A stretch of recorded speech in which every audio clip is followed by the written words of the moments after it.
Bien sûr, il y a l'attentat à Manchester qui a fait de nombreux morts. Et puis, bien, en France, est-ce que le Front National va imploser? C'est avec Jean-Richard Sulzer qu'on va en parler ce matin, qui est l'économiste du parti et qui est aussi conseiller régional d'Île-de-France.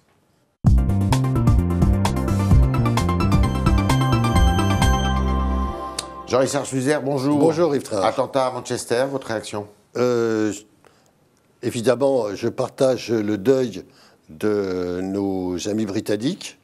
Je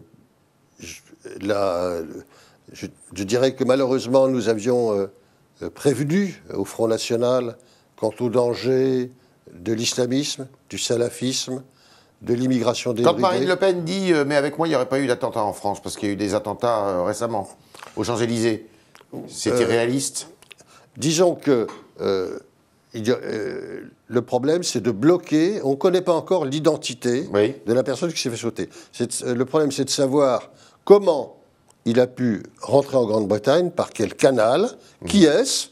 Et puis, le cas échéant, on verra effectivement le périple qu'il a suivi. Mais le risque zéro, ça n'existe pas quand même. Le risque zéro n'existe pas. Donc Marine Le Pen, vous n'êtes pas d'accord avec elle? Ne me faites jamais dire ça. Mais c'est ce que vous avez envie de dire. Je vous comprends pas du tout. Non. Je dis simplement qu'il y a une remarque, c'est qu'on attaque beaucoup la Convention de Schengen et la Grande-Bretagne a fait ce qu'on appelle l'opt-out sur Schengen. Hors de Schengen. Oui, hors de Schengen. Alors, Florian Philippot qui dit, moi, si l'euro n'est plus au centre de la sortie de l'euro n'est plus au centre du programme du Front National, je m'en vais. Il a raison. Alors d'abord, je reste, en ce qui me concerne. Oui. Non, mais je parle de lui. Non, mais d'accord, mais moi je parle de moi. Il n'y a jamais de mal à se faire du bien. Pour faire une mise au point, pour effectuer une mise au point, je suis élu conseiller régional des Hauts-de-France. Oui. Puisque des Hauts-de-France, oui, pas de...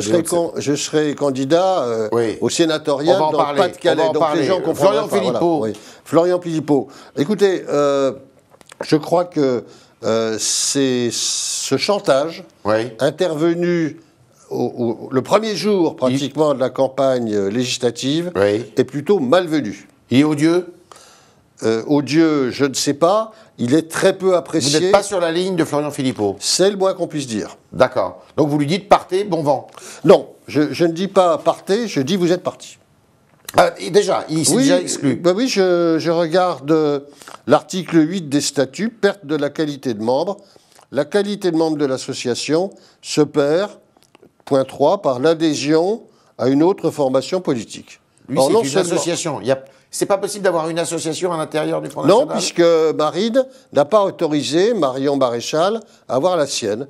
Donc c'est une règle d'airain, et je considère que son cas est classé, puisqu'il s'est placé de lui-même en dehors des statuts du parti. Donc il est, pour vous, hors du parti? Il est hors du parti, il est ailleurs, comme l'était Michel Jobert à une certaine époque. D'accord. La France doit-elle quitter l'euro et l'Europe? Alors, les deux questions sont très distinctes. Je vous répondrai sur l'euro parce que nous sommes souvent interrogés. Nous avons le même programme depuis 8 ans. L'euro n'est pas fait pour la France. C'est un costume trop vaste. Mais nous pensons que l'euro va imploser. Vous me posez la question pour le front, je vous dis l'euro aura implosé largement avant. Bien sûr. L'euro va imploser, nous avons 65 milliards d'expositions sur la dette grecque, qui est elle-même en train de... Est-ce que Marine Le Pen doit changer de discours sur l'euro? Oui, elle l'a fait déjà. Ah bon? Elle l'a fait. Elle a dit, voyons, nous sommes d'abord, la négociation sur l'euro, c'est une négociation régalienne qui est à la charge du président. Ça n'a rien à voir avec les législatives. Le Parlement approuvera ou n'approuvera pas. Ensuite, nous conservons au Front National ce qu'on appelle un plan B. Si l'euro, excusez-moi, pète, parce que l'Italie sort ou parce que l'Allemagne décide de ne pas rester pour faire les fins de mois de la Grèce ou de l'Espagne, eh bien, à ce moment-là, nous sommes pour le retour à l'écu. Oui, mais ça n'est pas dans la campagne. C'est pas vous qui déclenchez. Non, ce n'est pas dans la... Non, ce n'est pas nous. Ce sont les événements. Mais ça a toujours été comme ça. Donc, il y a une certaine impréparation avant la présidentielle, parce qu'elle a quand même fait beaucoup campagne sur la sortie de l'euro. Disons que son discours était... Pourtant, vous êtes l'économiste en chef, vous, au parti. Elle a pris, en campagne électorale, un discours un peu simplificateur. Oui. Et Nicolas Dupont-Aignan a dit « Je voudrais bien que vous précisiez votre pensée Oui. ». Et là, elle a dit nous sommes partisans, si l'euro explose, si l'euro... Non, elle n'a pas dit si l'euro explose. Elle a dit je vais aller renégocier l'euro. Oui, c'est ça. Pour passer de l'euro, Oui. monnaie unique, Oui. à l'euro, monnaie commune. C'est pas comme ça qu'il fallait faire. C'est ce qu'il fallait dire maintenant. De là à se faire comprendre, C'est compliqué. C'est compliqué. Hein. Donc vous n'êtes pas fait comprendre. Je crois qu'on... Il y a eu de la préparation.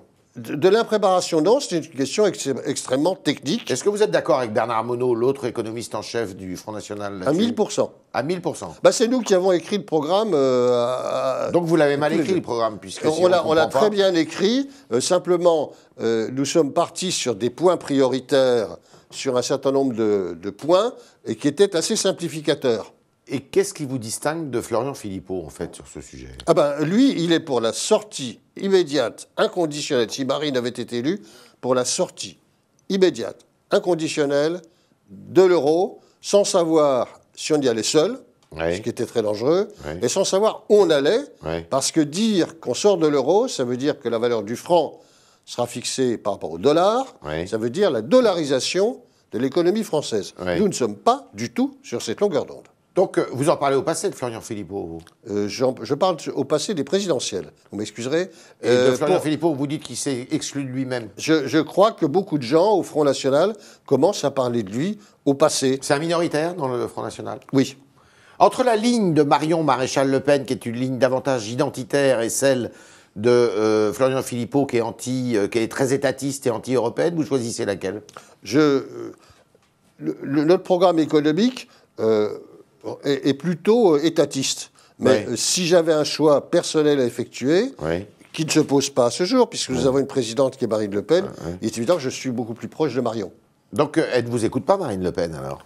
J'ai pas dit Vous préférez Marion à Marine, vous? Non. Bah si, c'est non, ce que non, vous venez nous de avons dire. une présidente et nous avons Marion qui s'est placée en retrait. Oui. Donc vous me posez un choix qui n'existe pas. Vous regrettez le départ transitoire, provisoire plutôt, de Marion Maréchal Le Pen? Oui, je crois qu'on l'avait beaucoup embêtée et qu'elle a choisi de prendre ses distances. Pourquoi elle est partie? Parce qu'elle s'estimait taclée, maltraitée. C'est à cause de Florian Philippot? Entre autres. Entre Je crois qu'ils ne partiront pas, je vais vous faire une confidence, vacances ensemble. ils ne partiront pas en vacances ensemble. D'accord. La ligne du Front National, ça doit être laquelle, alors? En général, est-ce que ça doit être une ligne identitaire, libérale sur le plan commercial et économique, comme le préconise Marion Maréchal Le Pen, avec des tempéraments, ou est-ce que ça doit être une ligne étatiste, anti-européenne, comme le dit Florian Philippot? Vous m'avez répondu. Je crois que vous posez une alternative là où il n'y en a pas. Nous sommes pour un État fort. Oui. Stratège? Gendarme. Gendarme? Stratège, c'est du bricolage, du mécano industriel comme faisait Chevènement. Un État gendarme. Un État gendarme, oui. Donc il y a un bâton et qui tape. Sur ceux qui ne respectent pas les règles de la concurrence. Oh, d'accord. Et un libéralisme à l'intérieur, Oui. un protectionnisme à nos frontières. Je veux dire, tout ça se tient, je ne vois pas où sont les antagonismes. Et est-ce que Marine Le Pen est sur cette ligne-là? Tout à fait. Oui. Oui. Mais alors pourquoi elle a dit le contraire avant l'élection présidentielle? Elle a dit le contraire de quoi? Non, mais elle était quand même beaucoup plus anti-européenne, beaucoup plus étatiste que vous ne le dites là. Étatistes, nous le sommes tous. Hein. Nous sommes pour un État fort. Mais ça dépend Oui, mais est-ce si que vous vous êtes parlez... par exemple pour des... Est-ce que vous êtes par exemple pour des augmentations des bas salaires? Oui, tout à fait. Vous? Oui, tout à fait. Vous, dirigiste? Dirigiste... Même s'il n'y a plus d'argent dans les caisses? Même s'il n'y a plus d'argent, ce n'est pas l'État qui paye, excusez-moi. Bien sûr, Voilà. mais vous obligez les entreprises à payer. Nous sommes pour l'augmentation des bas salaires. Oui, c'était un autre programme. Oui, tout à fait. La retraite à 60 ans, vous êtes pour? Non, la retraite à 60 ans était assortie de conditions qui faisaient que c'était uniquement les bénéficiaires, les très anciens salariés, ceux qui ont travaillé très jeunes, dans des métiers pénibles, les bénéficiaires du compte pénibilité, qui en bénéficiaient. Donc vous étiez sur la ligne de François Hollande là-dessus? Écoutez, vous me faites dire que je suis sur la ligne du voisin, on était sur la ligne du Front National. D'accord. Voilà, et je n'oserais pas dire que François Hollande, lui, était sur la ligne du Front. Est-ce qu'il faut faire des nationalisations? Oui, des nationalisations temporaires. Qu'est-ce que vous nationalisez, là, par exemple, si vous étiez au pouvoir? Actuellement, probablement, alors ce sont des sites industriels qu'il faut nationaliser temporairement. Je pense en particulier au site Whirlpool d'Amiens. Ah oui. Ah oui. Il faut le nationaliser. Ou bien demander à Whirlpool, c'est une autre solution, et vous le savez que c'est ce qu'on nous préconisons, demander éventuellement à Whirlpool de rembourser l'ensemble des aides publiques qui ont été reçues. D'accord. Les entreprises qui délocalisent, eh bien, elles rendent la monnaie. De votre point de vue, est-ce que Marine Le Pen doit reprendre le parti en main, là? Parce qu'on sent quand même que ça s'agite beaucoup. Oui, elle doit le reprendre, et vite. Et vite. Et il faut qu'elle attende le congrès qui a lieu à la fin de l'année, avant? Pas du tout. Je crois qu'il nous faut un bureau politique dès le mois de juillet. Après les législatives? Après les législatives. D'accord. Pour le moment, chacun court dans son couloir. Là, on dit au revoir à M. Philippot.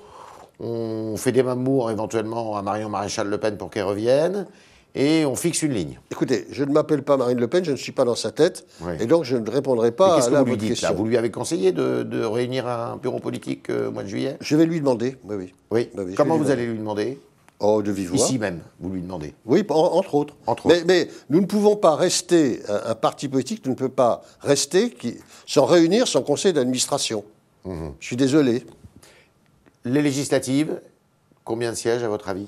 Alors là, je ne lis pas dans le bar de café. Je pense que nous aurons assez facilement un groupe. Oui, c'est-à-dire 15 députés au moins. Du fait du seuil exigé pour participer au second tour, du fait du tassement des Républicains, et du fait que les Républicains ont changé de stratégie, et ils ont adopté la stratégie du Nini, qui devrait permettre de faire élire un certain nombre de députés du Front. À votre avis, ils n'auront pas la majorité, les Républicains? Les Républicains n'auront pas la majorité. C'est En Marche qui va gagner? En Marche, si vous me demandez un pronostic, En Marche aura la majorité de toute façon. Absolue. Soit les députés élus sous l'étiquette En Marche, soit les candidats qui vont rallier En Marche entre les deux tours. Vous verrez le dimanche soir le ballet, nous avons connu ça en 1962.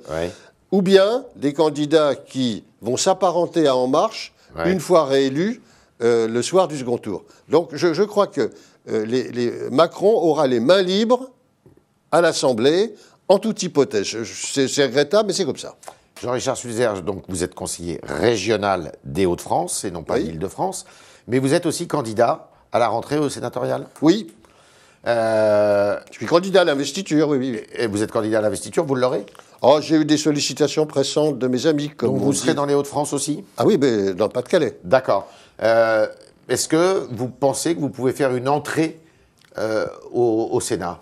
Je pense que le Front National a choisi quelqu'un d'assez consensuel, assez rond, car un troisième siège de sénateur en France est à notre portée dans ce département. Oui. Pour le moment, vous en avez 2 de sénateurs. Oui. Et vous ne pouvez pas en avoir plus que 3? Nous verrons. Ce troisième siège est, comme on dit, jouable. D'accord. Il est possible de le décrocher. Et vous ferez campagne conformément à ce qu'aura décidé le bureau politique que vous appelez de vos voeux? Oui, et surtout en allant voir les élus, parce que c'est par un contact direct avec les maires, en particulier avec les maires ruraux, qu'on peut récolter les voix qui nous manquent sur le papier, mais nous avons déjà, grâce à nos élus de terrain, un certain nombre de suffrages. Voilà, c'était le talk de Jean-Richard Sulzer qui nous a dit que de lui-même, Florian Philippot s'était exclu du Front National puisqu'il avait créé une structure et que c'est interdit par le règlement du Front National. C'est la jurisprudence Jean-Marie Le Pen, d'une certaine façon. Et maintenant, chers internautes, eh bien, avec Valentin Pilate, nous allons poser vos questions à Jean-Richard Sulzer.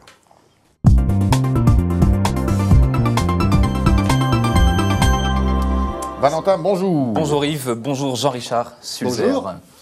Nous commençons avec une question de Juliane qui vous demande: est-ce que la défaite à la présidentielle ne montre pas qu'il faut que le FN sache marcher sans les Le Pen? Ah, alors, je crois que tout parti politique qui veut prospérer sous la Ve République doit avoir un présidentiable.